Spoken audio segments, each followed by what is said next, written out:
day 2 of our COVID-19 exercise at home, learn the Turkish getup with the amazing Terry Williams video series. All right, here we go. Step 3 is what we're doing on day 2. Step 3 is what? It's post to high pelvis. High pelvis. Very good. All right, let's get down on the floor. Let's get right into it. Let's quickly review for everyone's benefit. Head down there, feet down here. Let's quickly review for everyone's benefit, setting up beginning step 1, which if you saw my notes from yesterday is really step 2, because step 1 is really technically where you're starting on your side and you do roll to press.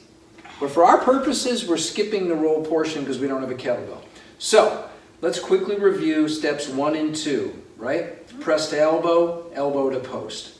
So whenever you're ready, get yourself set up. And I think that looks pretty good. All right, so show us step 1. Remembering we're engaging our ab, low ab, right? Packing the shoulders, making sure we protect this. We've got good alignment. Let me go grab the shoe for you. Balancing that right on the top of your wrist. That's step 1. All right, step 2 is elbow to post. Now, one thing I want to mention, which I did not mention yesterday, we want to keep the elbow locked out when we're in the post position.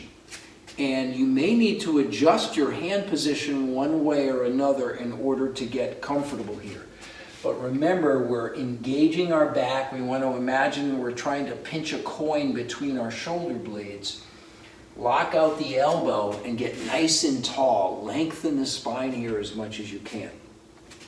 So, without pausing too much, because this is a tiring position for you to be in, step 3 is post to high pelvis. Now, high pelvis is a challenging position to get into because this may be the first time that many of you are actually posting on a single arm. So I want to encourage you to make sure to create tension through your entire trunk. Engage your back. Stiffen this area here. Do everything that you can to let your body know that it's okay, it's safe. And then as you bridge up with the opposite side leg and hip, just move slowly. Be careful. Take it in chunks if that's what you need to. One other thing. This extended leg on the opposite side, that's not a support leg. It's kind of going along for the ride. But if you need to use a little extra support, it's okay by me. The key thing is here, we're learning the exercise one step at a time. We want to make sure that we're safe every step of the way. Once we get all of the pieces put together, we can come back and refine the movement. All right, Terry. Locked out elbow, vertical arm, locked out post elbow on the support side. What we want to do is hinge at the hip, go ahead and press right up into high pelvis. So this is truly a hip hinge type movement. Go ahead and lower down, Tara. Spin around so we can see what it looks like on the other side.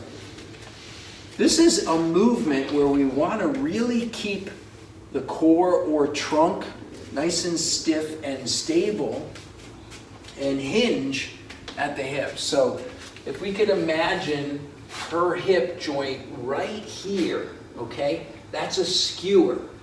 We want to keep this nice and stable. So she's pinching this coin here. This arm is vertical. She's doing a great job here. Just follow on. Stay still as I talk my way through it.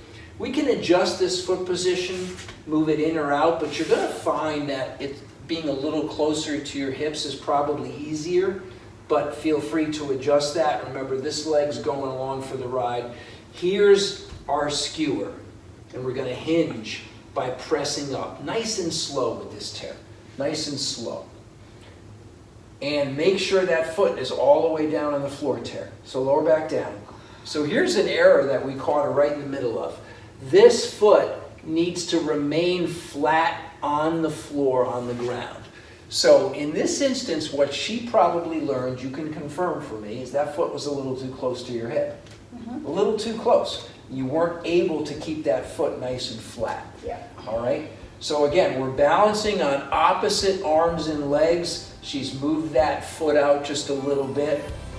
Here's our skewer. And remember one last thing, Tara, and I know you're getting tired.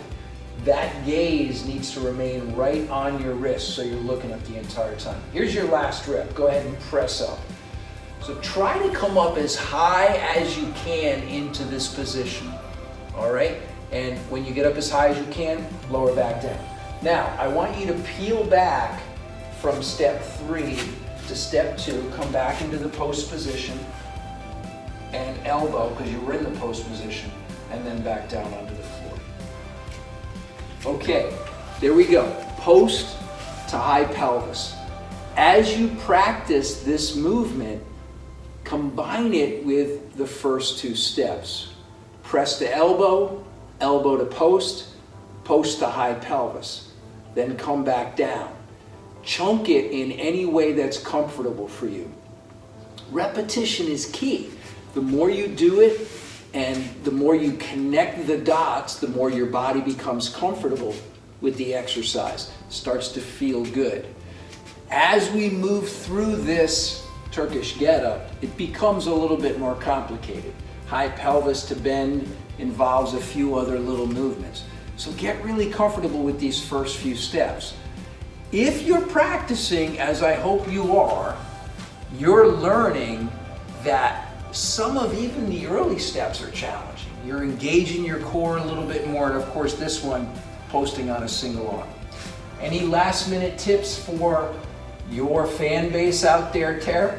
Anything you want to share? Don't give up. You can do it. All right, let's keep it fun. Here we go. We'll see you tomorrow. Step 4 is coming. Thanks for joining me.